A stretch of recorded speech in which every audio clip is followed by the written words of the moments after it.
Thank you so much for tuning back into Nevada News Live. Some slick roads, especially for some folks in the north taking a look up in Grand Forks.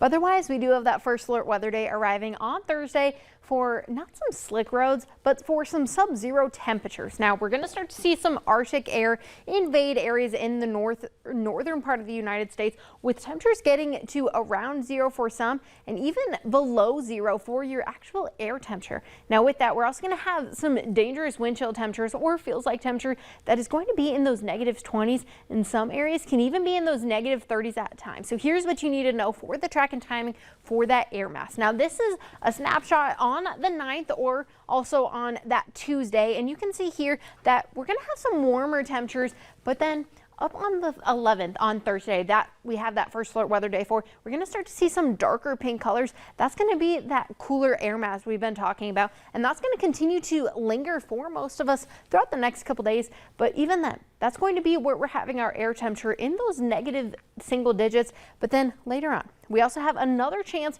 for some cooler air getting into areas near Montana and Idaho. That's going to bring another chance for that lingering air temperature to stay in that Arctic air. But we're not quite there yet. Temperatures here in Fargo are sitting at 9 degrees. Feels like -3 with that wind chill temperature. And we're starting to see a lot of our temperatures get into those single digits for most of us. 3 at Detroit Lakes, 1 at Roseau. -1 already in Thief River Falls, with our wind chill temperature feeling like -15 already in Thief River Falls, -10 in Detroit Lakes, and just 2 degrees over in Jamestown. And we also have those clear skies to thank for that, as those clouds aren't acting like a blanket, which is allowing for our temperatures to be on the cooler side. But for your first alert forecast over the next couple hours, we're going to continue to see our temperatures be on the cooler side. We're still going to maintain some cloudy skies for a few of us in areas like Minnesota. But by tomorrow morning, around 3 a.m., most of us are still going to be on the cooler side in those single digits.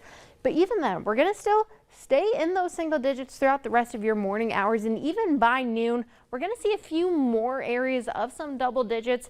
And that's going to continue to be the story for most of us, as we're going to have overcast skies.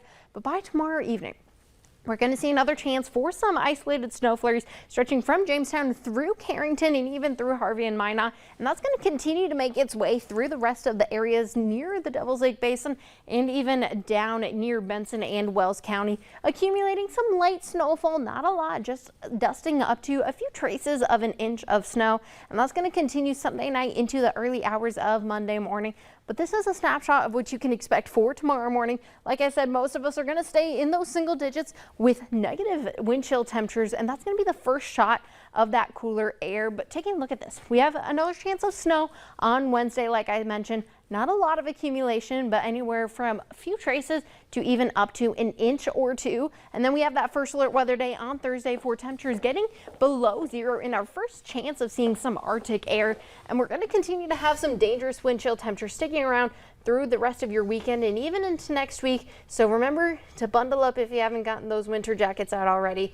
Might be a good idea to grab them. It's making me cold just looking at it and thinking about it, and it's making me upset. So thank you, Shelby. You're welcome. All right, well, after